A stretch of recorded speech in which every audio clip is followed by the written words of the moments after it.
तनी हमारे मुखिया जी के जवाब लिखे कौन मुखिया जी के प्यार से हमने के मुखिया जी कहे नहीं जा जैसे रहुआ सब यूपी में प्रधान कहतनी हमने के बिहार में प्रधान जी लोग के मुखिया कहल जाला कौनो मेहरान अपने मर्द के बड़ा बड़ाई करत रही हो झारस जब बाल सैया जी लागस कमाल सैया जी बगली से निकाल सैया जी उड़ावस रुमाल सैया जी पतरी कमरिया डोले हो नैया के बीचे जैसे नैया डोले वैसे मोर सैया डोले। अच्छा जौने मेहरारू के मर्द के कपार पर बार बार ठीक है वो तो बड़ाई करी कि झारस जब बार सैया जी जौने मेहरारू के मर्द एकदम सफा छोट हो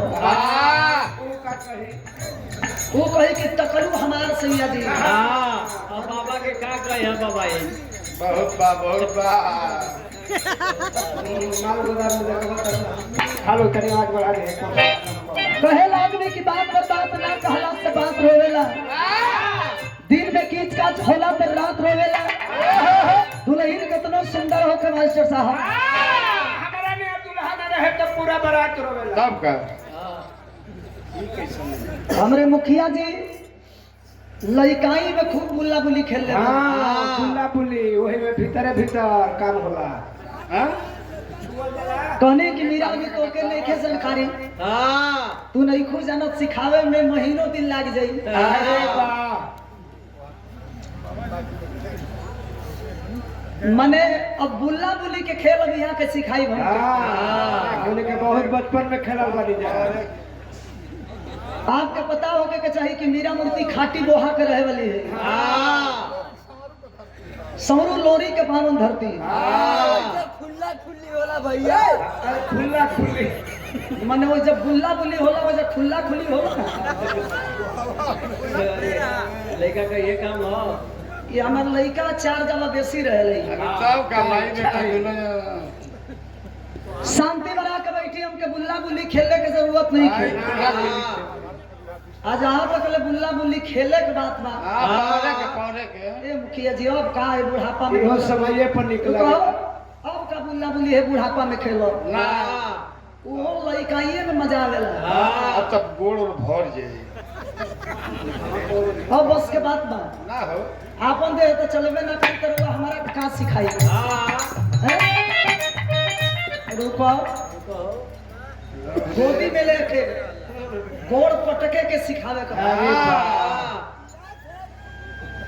माने है शरीर अड़ा जाई रोगा से कैसा शरीर हो है शरीर या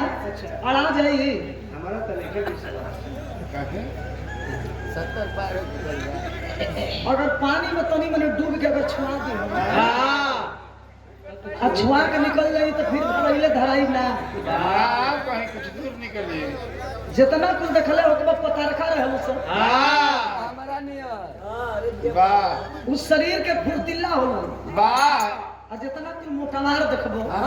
का बैठल वाले यही से तोरा के टीटी धलेता स्टेशन पर पकड़ के जन आई शांति बना के जैसे आप लोग बैठल बनी कहे आदमी की विरह में 3 प्रकार के लकीर होले भालू के लकीर भालू के लकीर सरकी लकीर पत्थर के लकीर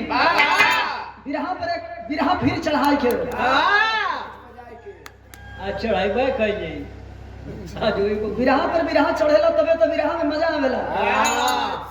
अभी ना के एगो पहलवान तो बेरत होखे एगो पहलवान बटोरा जा तो मजा ना आई वाह खूब चढ़ा चढ़ी करल शांति बना के एक विरह पर विरह